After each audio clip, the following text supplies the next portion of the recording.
I got every workout from 1983 until 1997. Every single workout, every rep, every set. Preparation notes for Mr. Olympia and all these things. This worked, this didn't work.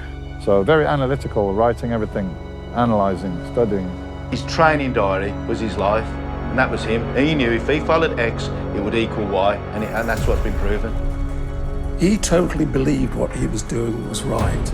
He had no doubts. That's half the battle. If you believe in something, you can make it happen. Blood and guts is just to the level where no one's willing to go.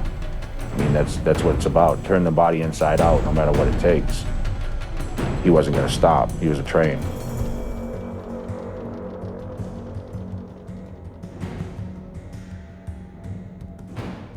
It was a real regime almost.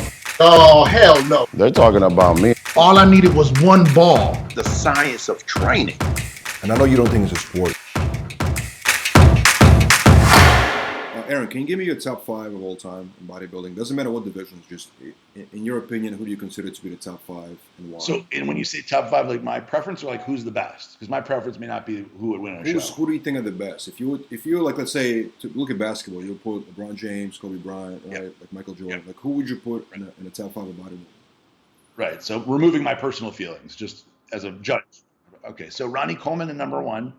Ronnie Coleman for sure. And then, you know, I think if you think of Ronnie Coleman and who was chasing him, you know, I always look at Kevin and Nasser and all those guys, but I would say that probably number 2 would be, I guess, no, see, it wouldn't be, because you think of like Lee Haney, right? Lee Haney is not beating those guys. As great as Lee Haney is, he's not going to beat Kevin Levrone or Flex Wheeler or I mean, he could maybe beat Sean Ray, but you know, it would be neck and neck. So it's a tough decision because, you know, you get Dorian up there somewhere. Dorian at his best, he would be in that top 5 for sure. This is like a tougher question because I'm being very analytical, you know. So definitely Ronnie, and then, you know, at their very best, Flex at his very best is right there. I mean, so I would probably say Flex in 2, and then. And I would say Dorian in 3, 4th. Because you're thinking like if somebody were thinking Arnold Schwarzenegger, he's getting smoked by all these guys. So he's not in the. I mean, he'd be one of my favorites.